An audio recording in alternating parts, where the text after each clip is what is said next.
vous suivez ce plateau spécial consacré au projet de développement de 145 territoires de la République démocratique du Congo, projet initié par le président de la République, Félix-Antoine Tshisekedi Tshilombo. Aujourd'hui, la première province qui nous reçoit, c'est la province du Kasaï, avec l'autorité provinciale qui répond à nos questions.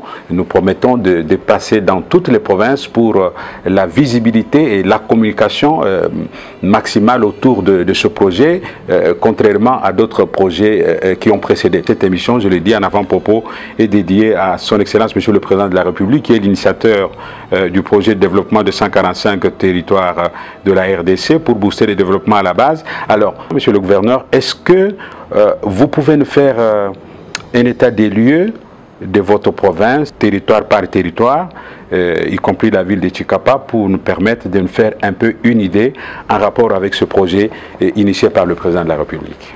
Merci Ludor, je voudrais saluer l'initiative que vous avez prise, celle de donner la parole aux provinces à travers ce projet ô combien important. Ensuite, avant tout propos, à tout seigneur, tout honneur, je voudrais rendre honneur au président de la République qui a pensé finalement que les développements, et je crois que ce n'est même pas finalement, parce que depuis le début de son mandat, depuis son premier discours après notre investiture, il n'a pas arrêté de penser et de nous dire que le vrai développement viendra de la base. Et le développement venu de la base commence par les milieux ruraux, ce qui me fait dire tout de suite que maintenant que nous allons commencer, parce que le président n'avait pas arrêté de dire qu'on allait commencer, mais maintenant que les travaux vont commencer, je ne peux que lui rendre hommage et dire merci au nom de la population du Kasaï à cette initiative. La province du Kasaï est composée de 5 territoires et d'une ville, la ville de Tshikapa. Nous avons donc en tête le territoire de Dekese, le territoire de Mweka, le territoire de Ilebo, le territoire de Luebo et le territoire de Tshikapa Kamonia, qu'on distingue par Kamonia parce que le chef-lieu se trouvant à Kamonia. À côté de ça, nous avons la sixième entité qui est la ville de Tshikapa, qui est le chef-lieu. Dans la province du Kasaï, l'avantage, c'est que nous avons anticipé ce besoin. Mais si je dois être un peu plus réaliste, c'est que à ce jour, au-delà du besoin de la route, loin d'être un deuxième problème, c'est-à-dire le problème de pont, mais en réalité, la province a besoin d'endiguer les têtes d'érosion que nous avons dans tous les territoires. Tous les 5 territoires sont, surtout tous les 5 chefs-lieux de territoire sont sérieusement menacés. En tête de ceux-ci, c'est le territoire de Luebo. Luebo, une cité d'une très grande réputation, dont la réputation a franchi les limites de la frontière nationale, parce que l'éducation, donc le petit séminaire de Lunkelu, ainsi que notre archevêché, évêché plutôt de Luebo. Luebo aujourd'hui est sérieusement menacé. Déjà, le tribunal de grande instance, de grande réputation, de réputation mondiale, parce que les décisions rendues au tribunal de grande instance de Luebo font encore jurisprudence aujourd'hui dans le monde entier. Mais malheureusement, ce tribunal est allé dans le ravin. Donc moi je pense que de la vision du président de la République à la mienne, il n'y a aucune différence ni aucun écart. En fait, ma vision s'inscrit entièrement et totalement dans celle que le président de la République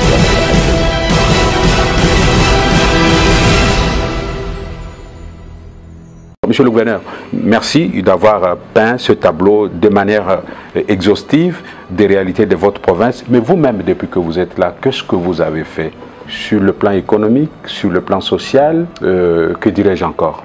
Bien, alors, il faut savoir que j'ai hérité d'une province post-conflit et que le tissu social et sociologique était complètement disloqué. Post-conflit, vous songez au conflit Kamwina-Nsapou? Oui, en fait. Si on dit aujourd'hui que le conflit Kamwina-Nsapou a eu des dégâts dans l'espace Kasaï, le plus grand dégâts ont eu lieu dans la province du Kasaï. Parce que le plus grand nombre de déplacés est identifié dans la province du Kasaï. Comme première action que nous avons mis en œuvre, pour nous, c'était d'abord pacifier et consolider la paix. Aujourd'hui, Dieu merci, même les forces résiduelles des Kamwina-Nsapou, donc affiliées à Kamwina-Nsapou, je n'aime pas trop ce terme, parce que quand on parle des Kamwina-Nsapou, on parle d'un chef, on parle d'une valeur communautaire dont la base se trouve au Kasaï central, dans le territoire de Dibaya. On ne parle pas des bandits qui sont destinés à manger la chair humaine. Mais malheureusement, vous voyez que le nom a été abusivement présenté. Et aujourd'hui, quand vous parlez des Kamwina-Nsapou, dans tous les milieux, quand vous sortez dans les milieux internationaux, vous parlez des Kamwina-Nsapou, on vous traite de criminels ou de sanguinaires. Alors que Kamwina-Nsapou, c'est une valeur. Dans nos réalisations, c'est la pacification du nord comme au sud. Aujourd'hui, les résultats sont pratiquement identifiables. Mais comme je vous l'ai dit au départ, nous avons décidé, nous, de consacrer pratiquement la moitié de nos recettes pendant 5 ans pour aménager les routes des dessertes agricoles. Et donc pour nous, oui, en fait, quand vous prenez la route de Chikapa jusqu'à Njokopunda par la nationale numéro 1, elle est complètement faite. Quand vous prenez les routes au nord, dans le territoire de Moïka, plusieurs routes de dessertes agricoles ont déjà été réhabilitées avec les fonds propres. Avec les fonds propres. Mais maintenant, le gros des travaux traîne ou est bloqué par justement cette question des engins qui se trouve encore au niveau de la douane. Mais au niveau maintenant des constructions locales, parce que localement, aujourd'hui, les résultats du travail que nous avons abattu, à notre arrivée, les maïs coûtaient 18 000 francs. Le seau des maïs coûtait 18 000 francs dans la population. Nous avons ramené ça jusqu'à 4 000 francs. Grâce à ce jour. Mais maintenant, aujourd'hui... Vous avez fait quelle magie, monsieur le gouverneur? Vous avez imposé les prix ou vous avez produit? En fait, ce sont les retombées de la pacification de la province. Parce qu'au moment où je suis arrivé aux affaires, les mamans n'allaient plus dans le champ. Et avec notre action, nous avons démantelé les forces résiduelles. Et ils sont ici, ils sont dans la ville. Hein. Vous pouvez les rencontrer aujourd'hui avec un discours de pacification. Les gens sont sortis de la forêt et les mamans sont rentrées en brousse pour cultiver. Et aujourd'hui, le maïs est parti des 18 000 francs. 18 000 francs, c'était à l'époque, quand je suis arrivé aux affaires, c'était 10 $. À 5 000 francs, soit 2,5 $. Je ne sais pas si un gouverneur ou un gouvernement réalise ceci. Le travail d'un gouverneur, c'est améliorer les conditions de vie de la population. Ce n'est pas de construire des gratte-ciels. Si vous construisez les gratte-ciels et que la population meurt de faim, vous n'aurez rien fait. Sur le plan infrastructurel aussi, nous avons commencé à doter finalement la province, parce que nous avons attendu la construction du gouvernement central, ça n'est pas arrivé. Nous avons commencé la construction, non, la rétrocession, ça va faire presque 18 mois, non, je crois 22 mois qu'on n'a pas reçu. Avec des recettes exceptionnelles, il nous arrive de poser des actes. C'est pour cela que vous allez voir que aujourd'hui, la province est dotée d'une résidence magnifique du gouverneur des provinces. Ça n'a jamais existé auparavant. Mon prédécesseur était un locataire. Jusqu'aujourd'hui, moi j'habite encore dans la résidence privée, que par ailleurs je ne fais pas payer à la province. Nous avons commencé également la construction du bâtiment de l'Assemblée provinciale. Et si vous regardez derrière moi, vous trouverez que nous avons commencé à doter les administrations, notre administration publique, d'un bâtiment où on va loger les fonctionnaires.